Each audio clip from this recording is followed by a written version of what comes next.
बाहेर गाड्यावर मिळतो तसाच परफेक्ट कुरकुरीत वडा आणि चमचमीत लसूण चटणी आणि तळलेली मिरची ऐकूनच तोंडाला पाणी आले ना. आज आपणही अगदी सोप्या पद्धतीने घरच्या घरी हॉटेल किंवा गाड्यासारखा वडापाव कसा बनवायचा हे बघणार आहोत. चला तर मग वेळ न घालवता रेसिपीला सुरुवात करू. आपल्याला सर्वप्रथम लागणार आहे हिरवी मिरची, कोथिंबीर आणि आलं. आणि आता उकडलेले बटाटे, मीठ, हळद, लसूण, मोहरी आणि तसंच जिरं. आता मस्तपैकी स्वच्छ पाण्यात कोथिंबीर धुवून घेऊया. तशीच हिरवी मिरची पण धुवून घेऊयात. आता एका खलबत्त्यामध्ये आपण धुतलेली कोथिंबीर, मिरची आणि थोडा लसूण टाकून त्याला मस्त बारीक करून घेऊया. हे आहे आपल्या भाजीचं वाटण. वड्यांसाठी लागणारं बेसनाचं बॅटर बनवून घेऊया. यासाठी एका बाउलमध्ये मी घेतले बेसन, छान रंग येण्यासाठी थोडीशी हळद आणि यात आपण मीठ घालूया. आता यात थोडं थोडं पाणी घालत हे पीठ आपण छान मिक्स करूया. लक्षात ठेवा, पिठात गाठी राहता कामा नयेत आणि पीठ जास्त घट्ट किंवा जास्त पातळही करायचं नाही आहे. आता आपण गॅसवरती कढईमध्ये थोडंसं तेल घालून यात थोडी मोहरी, जिरं याची फोडणी देऊयात. ही फोडणी मस्तपैकी तडाटली की यात आपण घालणार आहोत आलं, लसूण आणि हिरव्या मिरच्यांची फ्रेश पेस्ट.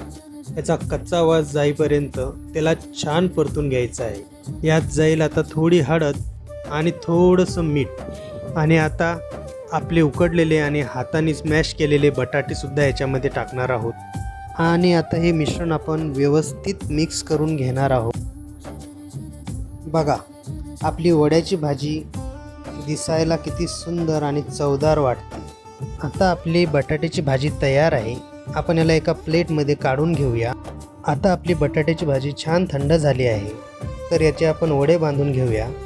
भाजीचा छोटा भाग हाताने तुम्हाला आवडेल त्या आकारात म्हणजे गोल किंवा चपटे वडे बांधून घ्या. बघा, मी इथे मध्यम आकाराचे गोल वडे बनवले आहेत. आता हा वडा आपण मगाशी तयार केलेल्या बेसनाच्या बॅटरमध्ये टाकूया. वड्याला पिठाचं कोटिंग सगळीकडून व्यवस्थित लागलं पाहिजे. आता हा वडा हलक्या हाताने उचलून कडकडत्या गरम तेलात सोडूया. वडे तळताना गॅस मध्यम आचेवर ठेवा, म्हणजे ते वडे आतून छान शिजतील आणि बाहेरून मस्त सोनेरी आणि कुरकुरीत होतील. बघू शकता तुम्ही, आपले वडे दोन्ही बाजूंनी छान सोनेरी आणि एकदम कुरकुरीत तळून झाले.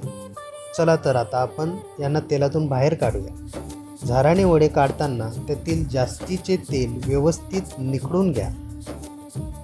बघा, काय मस्त रंग आलाय आणि सुगंध तर अगदी गल्लीच्या कोपऱ्यावर असलेल्या वडापावच्या गाड्यासारखा येतो.